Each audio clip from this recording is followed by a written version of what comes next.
Hola les amis, c'est Sandrine et je vous souhaite la bienvenue sur ma chaîne YouTube. Donc je pense que vous avez reconnu un petit peu le décor juste derrière. Je pense que du coup vous vous doutez un petit peu du truc. Euh, Surtout si vous avez un petit peu suivi, excusez-moi de la tête de la grimace que je viens de faire. Pour les personnes qui auraient vu entre guillemets ma toute dernière vidéo où je parlais par rapport au Covid. Euh, oui, j'ai été en contact avec une personne qui avait été testée pour cela, qui avait été négative, non, positive à cela. Donc du coup, nous, toutes les personnes qui avions été en contact avec cette dernière, qu'est-ce qu'on a fait? Le truc qui est tout à fait, je pense, logique, c'est même pas contre la personne. Je vais vous expliquer le pourquoi de comment, ne vous inquiétez pas. Euh, Moi, je sais qu'on est certaines personnes qui avaient justement été en contact avec justement avec cette personne qui avait du coup été malheureusement entre guillemets pour elle été contrôlée positive. Euh, je dis malheureusement dans le sens où elle a été positive. Entre guillemets par chance, elle a quand même eu les symptômes, mais en mode quand même asymptomatique dans le sens où elle n'a pas eu besoin d'hospitalisation et compagnie. Mais bon, elle a quand même été malade. Là, je sais que du coup, la personne va mieux. Nous, quand même, par précaution, c'est ce que j'avais dit à un moment donné à sa femme, à sa fille.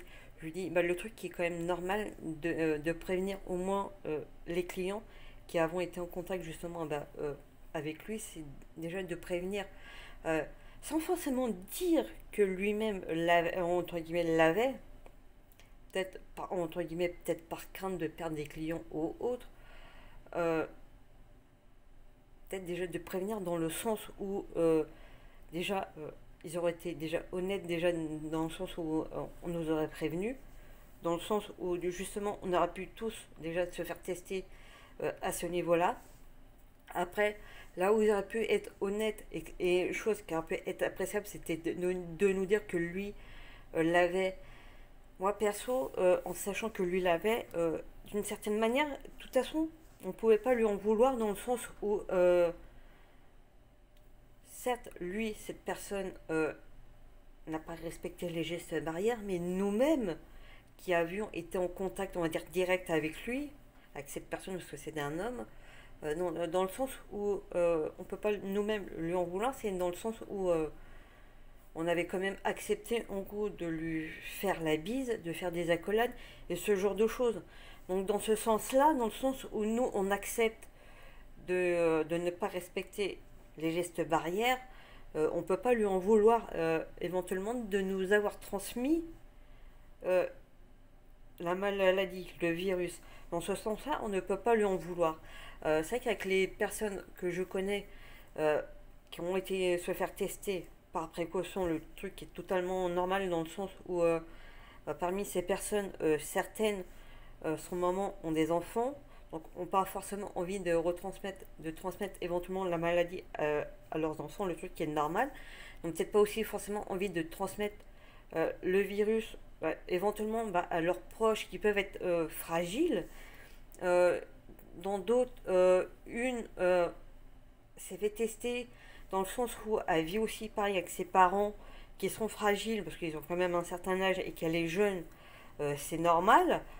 Euh, chose qui peut être tout à fait compréhensive. Euh, Après, c'est vrai que quand on en parlait toutes les quatre, c'est vrai qu'on se disait que on pouvait pas lui en vouloir dans ce sens-là où nous, euh, on ne respectait pas forcément nous-mêmes les barrières dans le sens où déjà on ne le pensait pas forcément entre guillemets malade, parce qu'on ne le voyait pas forcément malade. C'est vrai qu'après, le masque, quand on nous dit quand même de respecter les gestes barrières, dans le sens où on peut être asymptomatique ou ne être porteur sain, euh, il y a quand même d'une certaine manière des raisons, dans le sens où justement cette personne-là s'est fait justement contaminer par 3 ou 4 clients qui pour certains n'avaient pas l'air malades en fait. Après, à savoir si parmi eux, ces personnes-là qui lui ont, entre guillemets, transmis le virus se savait malade, bon, ça encore, c'est encore une autre question. Voilà, c'est ça en fait, le problème, c'est que je pense que quand on se sait malade, on évite de contaminer les autres. C'est ça le truc. Moi, personnellement, quand j'ai su, et encore, il avait pas encore la personne n'avait pas encore les résultats du test, quand on l'a su, parce que c'est entre guillemets en mode rumeur, j'évitais de faire la bise, des accolades, je remettais les gestes barrières, c'était dans le but de me dire, tiens, peut-être que je l'ai, j'ai peut-être évité de continuer à transmettre le virus. C'était déjà par précaution le truc qui est totalement, je pense, logique. Euh, et après le lendemain, le jeudi, après je sais plus si j'avais fait justement la vidéo le mercredi ou le jeudi, je ne sais plus du tout. Je sais que ça fait à peu près une semaine que j'ai pas posté. Euh, Après oui, le jeudi on a été sûr qu'il l'avait. Nous le jeudi avec mon frère on a eu du coup nos ordonnances. Et notre médecin, enfin, moi, c'était du coup mon ancien médecin, mais lui, c'est encore son médecin actuel, nous a dit d'attendre lundi, voire limite mardi, euh, pour faire le test. Nous, on s'est dit, bon, autant y aller du coup lundi, comme ça, plus tôt sera fait, mieux ce sera. Euh, Lundi, du coup, on y allait. J'ai quand même téléphoné, moi, le vendredi matin, avant de partir pour savoir justement si nous, le laboratoire, parce bon, on a des laboratoires dans les centres municipaux de santé, mais on a aussi, nous, près de chez nous, quand même des laboratoires, entre guillemets, indépendants, autres que à l'intérieur de ce genre de lieu.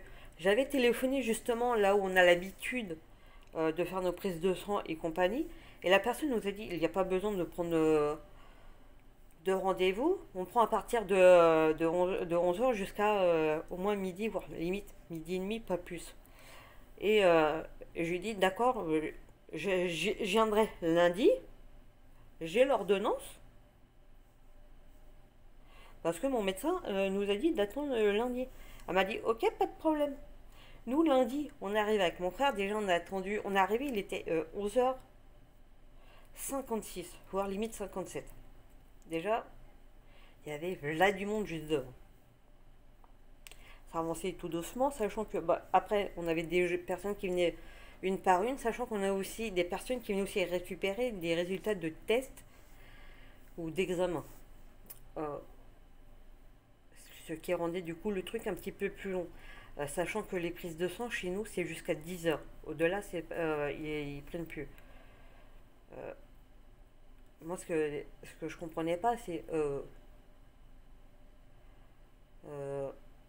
c'est qu'ils auraient dû prendre vraiment jusqu'à 11h pile, vraiment que les personnes qui venaient récupérer des résultats, et vraiment à partir de 11h, les personnes qui venaient vraiment passer les tests.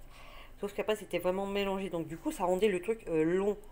Donc du coup, euh, on se retrouve devant la porte, et on est passé, on était à l'intérieur, on attendait encore un petit peu, on est passé, il était 11h25, 11h30. Moi, on me donne le coupon, on me dit à partir de demain, midi et demi, pour être sûr, 1h30. Je dis ok, pas de problème. Et à mon frère, on n'a pas compris pourquoi, alors qu'il passait juste après, on lui dit, mercredi, euh, pareil, midi et demi, 1h30.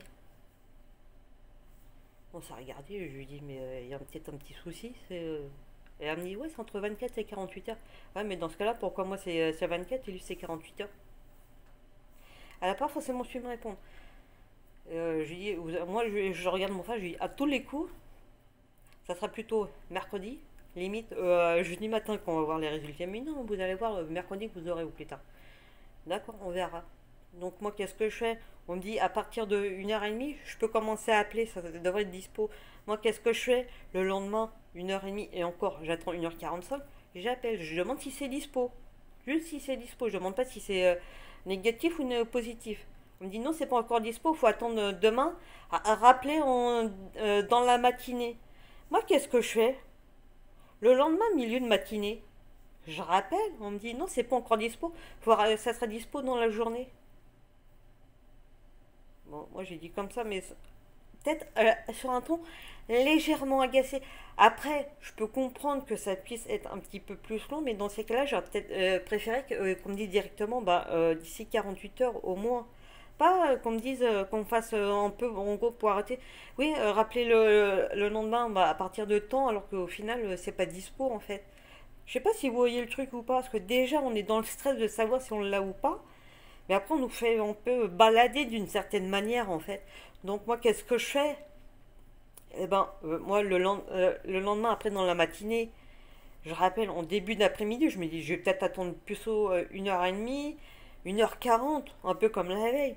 Elle me sort, oui, c'est dispo, mais c'est en attente de validation de la biologiste. Vous aurez les résultats dans l'après-midi, on vous les envoie par mail, on a votre adresse mail. Un petit moment, je dis d'accord, mais en même temps, est-ce que je peux au moins savoir si c'est si ça pue pas, juste pour savoir, avoir une idée pour savoir si demain je peux me préparer pour aller bosser ou pas en fait, juste comme ça. Bon, après, je travaille d'après-midi. Je commence à 11h30, même si j'arrive pour midi, c'est pas gênant en fait. Et je rappelle et tout, ce matin, au final, je préviens mon frère et tout. On rappelle pour pas avoir à me déplacer pour rien. Et au final, on entend comme quoi que le laboratoire est fermé depuis 2h30, parce qu'au horaire d'été. Comment vous dire que mon père et mon frère ont eu la haine, l'énervement, la dépression. J'avais presque envie de pleurer en fait. Ça s'est vu tout ça sur mon visage en l'espace de même pas 10 secondes. Alors après, je peux comprendre que ça puisse être long quand on voit le nombre de personnes qui vont se faire dépister, il n'y a pas de problème. Mais moi, ce que je trouve agaçant un peu dans cette histoire, en fait, c'est juste un peu de balayer des légendes, de dire bah, à partir du lendemain, début d'après-midi, pour dire au final, bah non, il faut rappeler demain dans la matinée, alors qu'au final, après, on me dit que ça sera dispo euh, en début d'après-midi. Quand on téléphone en début d'après-midi, on nous dit c'est dispo, mais c'est en attente de validation. Dans ces cas-là, pourquoi ne pas dire directement que ça sera euh, éventuellement dispo en début d'après-midi, de faire attention parce qu'on ferme en début d'après-midi et de plutôt rappeler demain à l'ouverture en fait. Juste ça, c'est juste ça qui m'a énervé en fait. Donc moi ce matin, à la première heure, même pas, ça vaut à 7h30, à 7h45 j'ai rappelé, j'ai demandé si c'était dispo les résultats des tests passés du lundi, parce on se faisait un petit peu balader, certes un peu sur un ton légèrement agacé, tout en restant quand même compréhensif. Elle m'a dit oui c'est dispo, si vous pouvez passer, vous pouvez. Je suis passée, elle m'a dit par contre il y aura juste un petit peu d'attente. J'ai dit c'est pas grave de l'attendre, depuis le temps que j'attends ça passe. Je suis passée, j'ai attendu quand même pas un quart d'heure, ça passe. Et j'ai dit à la dame, je suis désolée si je vous ai parlé sur un ton qui paraissait agacé, mais c'est juste que j'aurais peut-être préféré qu'on me dise déjà dès le départ, lundi, plus de rappeler, de tenter de rappeler plutôt bah, le mercredi en début d'après-midi que le lendemain en début d'après-midi, parce que là ça faisait juste un peu d'un point de vue nerveux, euh, ça fait trop en fait. Après c'est même pas le fait de, mais c'est juste que ça fait juste déjà énorme parce qu'on perd déjà des jours où on n'est pas payé. Mais là ça faisait beaucoup, donc j'ai regardé, je me suis quand même excusée, je sais que c'était pas forcément une raison forcément de parler sur un ton qui paraissait agacé, mais je tenais quand même à m'excuser. Je lui dis, j'ai préféré quand même m'excuser en face de vous qu'au téléphone, déjà pour paraître déjà un peu plus correct.